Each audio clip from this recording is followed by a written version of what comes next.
Chapter 11. At the Window. I have already said that my storms of emotion have a trick of exhausting themselves. After a time I discovered that I was cold and wet, and with little pools of water about me on the stair carpet.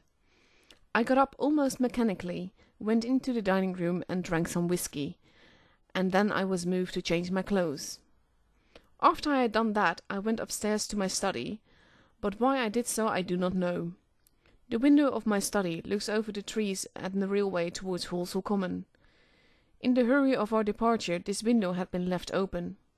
The passage was dark, and, by contrast with the picture the window frame enclosed, the side of the room seemed impenetrably dark. I stopped short in the doorway. The thunderstorm had passed. The towers of the Oriental College and the pine trees about it had gone, and very far away, lit by a vivid red glare, the common about the sandpits was visible. Across the light, huge black shapes, grotesque and strange, moved busily to and fro.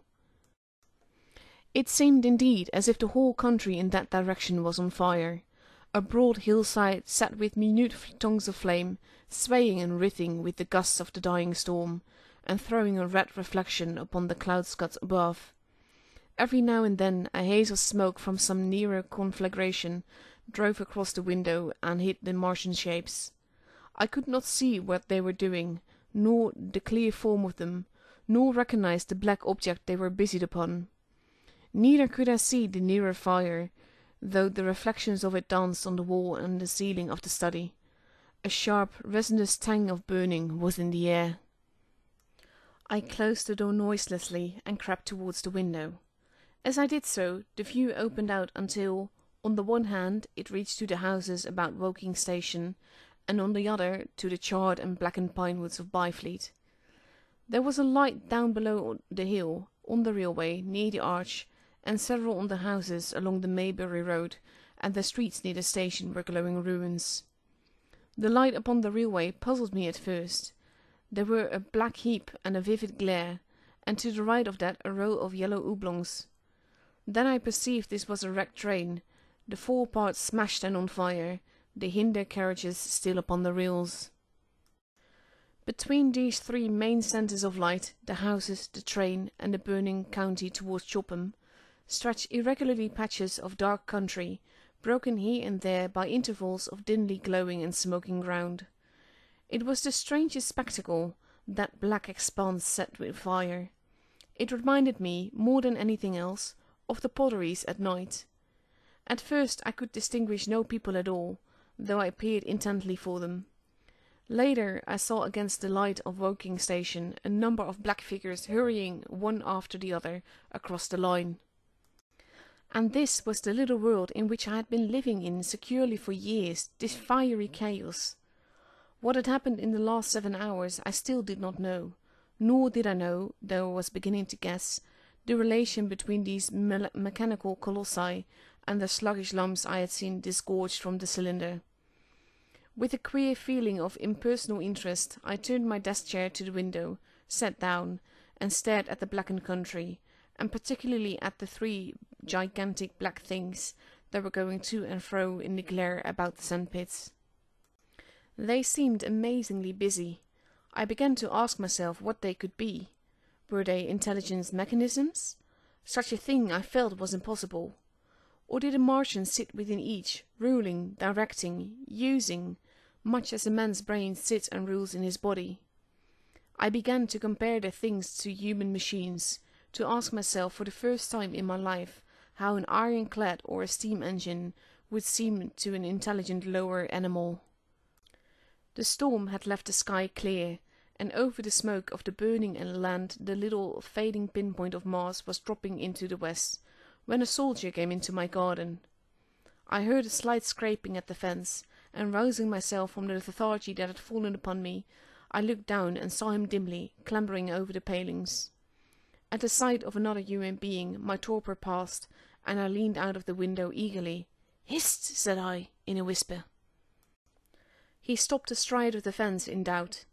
Then he came over and across the lawn to the corner of the house. He bent down and stepped softly.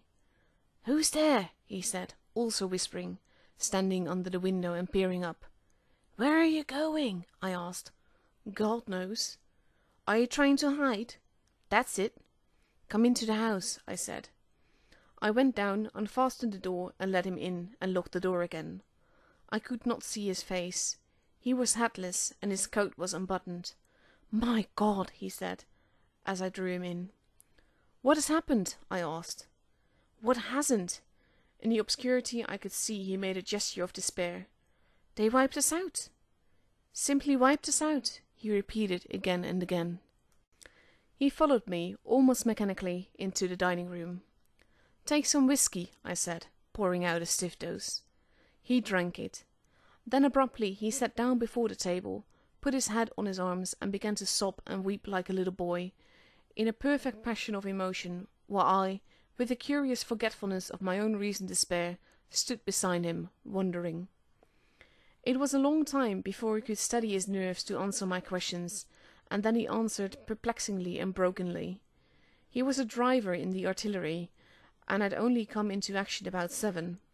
At that time firing was going on across the common, and it was said the first party of Martians were crawling slowly towards the second cylinder under cover of a metal shield. Later the shield staggered up on tripod legs and became the first of the fighting machines I had seen. The gun he drove had been unlimbered near Horsell in order to command the sandpits, and its arrival it was that had precipitated the action. As the limber gunners went to the rear, his horse trod in a rabbit hole and came down, throwing him into a depression on the ground.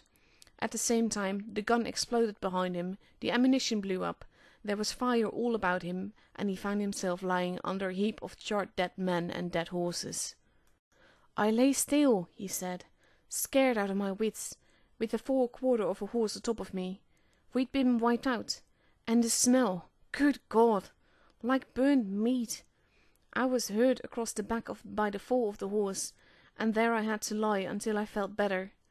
Just like paraded had been a minute before, then stumble, bang, swish. Wiped out, he said. He had hid under the dead horse for a long time, peering out furtively across the common. The Cardigan men had tried to rush in skirmishing order at the pit, simply to be swept out of existence. Then the monster had risen to its feet, and had begun walking leisurely to and fro across the common among the few fugitives, with its hat-like hood turning about exactly like the head of a cowled human being. A kind of arm carried a complicated metallic case, about which green flashes scintillated, and out of the funnel of this there smoked the heat ray. In a few minutes there was, so far as the soldier could see, not a living thing left upon the common, and every bush and tree upon it that was not already a blackened skeleton was burning. The hussars had been on the road beyond the curvature of the ground, and he saw nothing of them. He heard the Martians rattle for a time and then become still. The giants saved Woking Station and its cluster of houses until the last.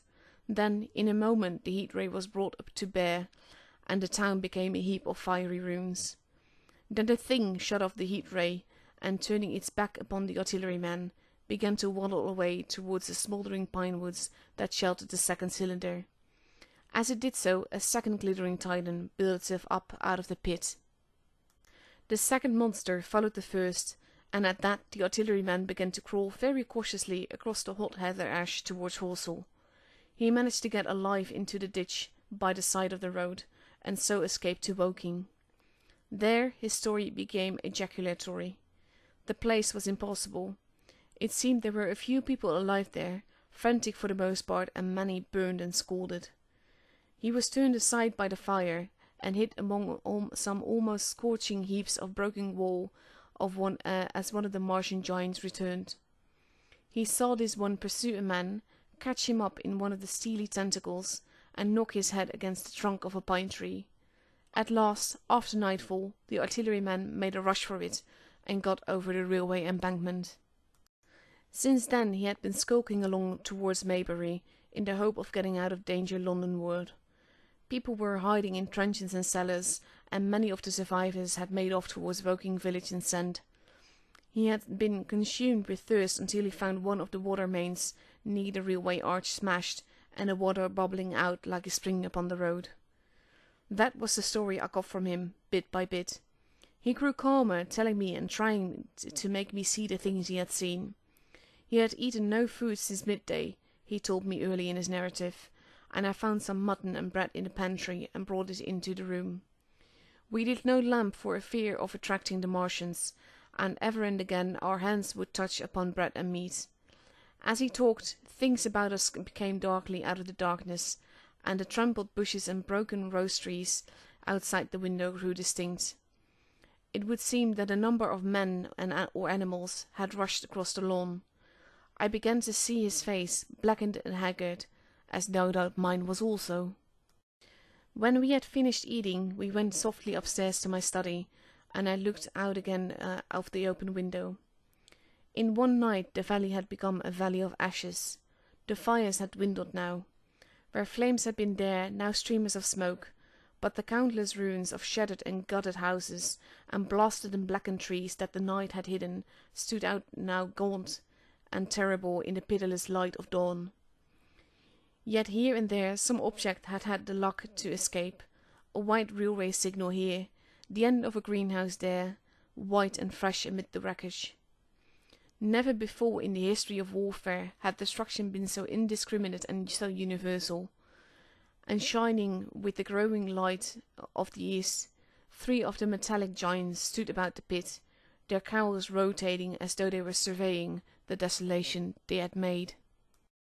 It seemed to me that the pit had been enlarged, and ever and again puffs of vivid green vapour streamed up and out of it towards the brightening dawn, streamed up, whirled, broke, and vanished. Beyond were the pillars of fire about Chopham. They became villas of bloodshot smoke at the first touch of day. End of chapter 11. And that's it for today. I hope you guys enjoyed this next installment of Storytime. And I'll be seeing you guys all again for the next one, which is going to be a very, very long one, just so that you're all forewarned. Bye bye for now, though.